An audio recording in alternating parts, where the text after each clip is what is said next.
this is healthy options with Maureen. Today we'll be making some paneer cheese. The good thing about this paneer cheese is that it has a little bit of thyme to it.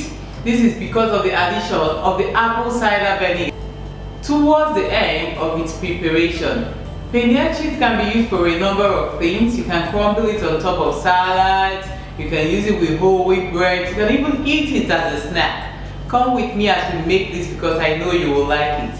If you've not subscribed, please don't forget to subscribe by clicking on the red button towards the end of the video.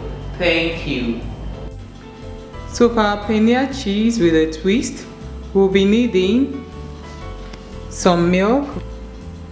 This is full fat, about 1.5 liters. We'll need some apple cider vinegar. We'll need some salt. I'll be needing an extra 2 tablespoons of apple cider vinegar. So the first thing we'll do is to pour the milk into a pot. So into the pot goes our milk. So as you can see, I just placed this on medium heat and I'll give it some time to boil. And by the time it starts boiling, I'll reduce it to low heat and let it boil for about a minute or two. Then I'll show you what next to do from there. So while our milk is heating up, I've been able to put together some materials we'll be needing for our paneer cheese. These materials include a cheesecloth. As you can see, you need a cheesecloth over a colander and over a container to drain away the whey by the time you're done. It's important to keep the whey because the whey can be used for a variety of things. You can use whey to make bread. You can also use it for salad dressings. You can use it for a number of things. In fact, you can also use it for meat. I use it to cook meat sometimes too. It helps to tenderize the meat. So we need, like I said, a cheesecloth, a colander, a container into which we will drain our whey. In this case, I'm using the pot. Then we need something heavy. I'm using one of my husband's weights. He doesn't use this anymore, so I use this whenever I make my cheese at home. But you can use anything heavy to help drain off the water. I'll show you what to do with these materials in a short while. So it's important to remember to stir the milk at intervals. Stir at least 3 or 4 times before it comes to the boil.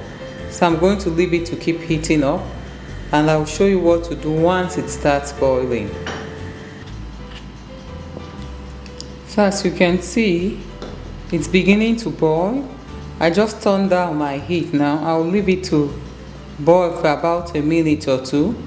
Then I'll show you what to do. We'll be adding the apple cider vinegar from here.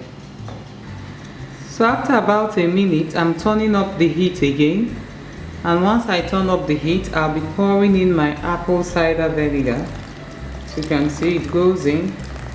Once it goes in, you can notice it's beginning to curdle. You give a very gentle stir. Very gentle stir.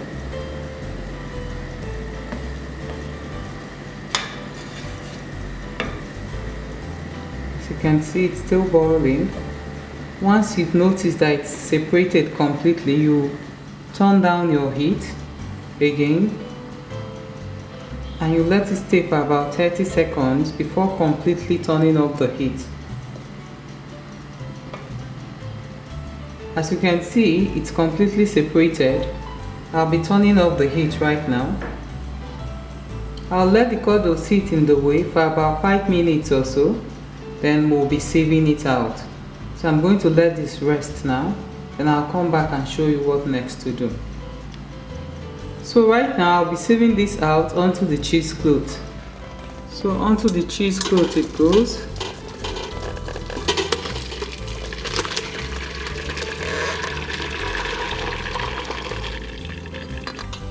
So as you can see, that's the curdle, the milk curdle right there. So I'm going to let this drain for some time and I'll come back and show you what else to do as we proceed. So after about 15 minutes, this is what it looks like. So what's going to make this really interesting is I'm going to try to be squeezing out most of the water. Then I'll be adding this extra apple cider vinegar that we got before. I'll add this, then I'll add a bit of salt into this. This will give it a very lovely taste, and it will give it a bit of the fermented taste that will make this cheese have a little bit more depth than the normal Paneer cheese. So what I'm going to do now is I'm going to try to squeeze out most of the water, then I'll be adding the salt and the apple cider vinegar onto the cheese.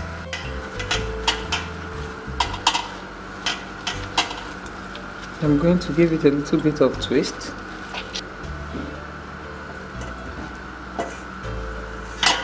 So that gets rid of the excess water for now.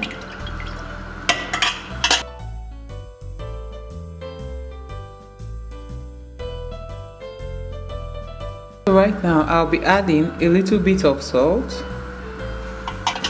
And I'm going to work my hands through the curdle to make sure I have every piece of it salted. You can actually taste this as you go along to be sure that you have the taste of what your cheese will look like after the end result. So I'm done blending in the salt. The next thing that will be going in will be the apple cider vinegar. So as I pour in, I try to bring it together so I can have that fermented flavor all around. So I just rinsed off my hands, and right now I'll be gathering the cheese. So right now, as you can see, I've removed the colander and I'm placing it now on a flat plate. I'll place another flat plate on top of it before I place the weight on it.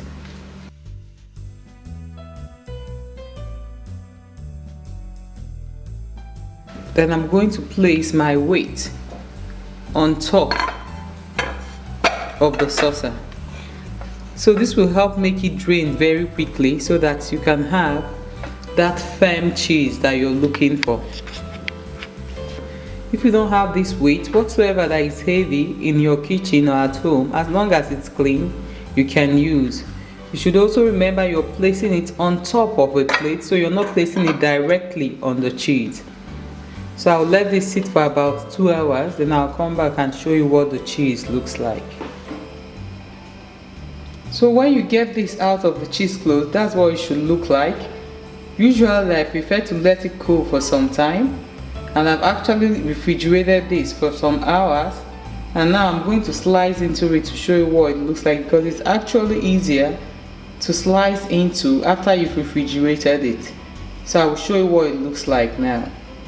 So that's what it looks like after it has been refrigerated. As you can see, it's white firm. You can actually crumble this on salads. You can also eat it with a sandwich, or you can have it as a snack.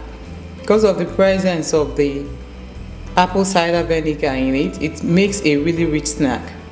I hope you give this a go and let us know what your take is on it. Thank you.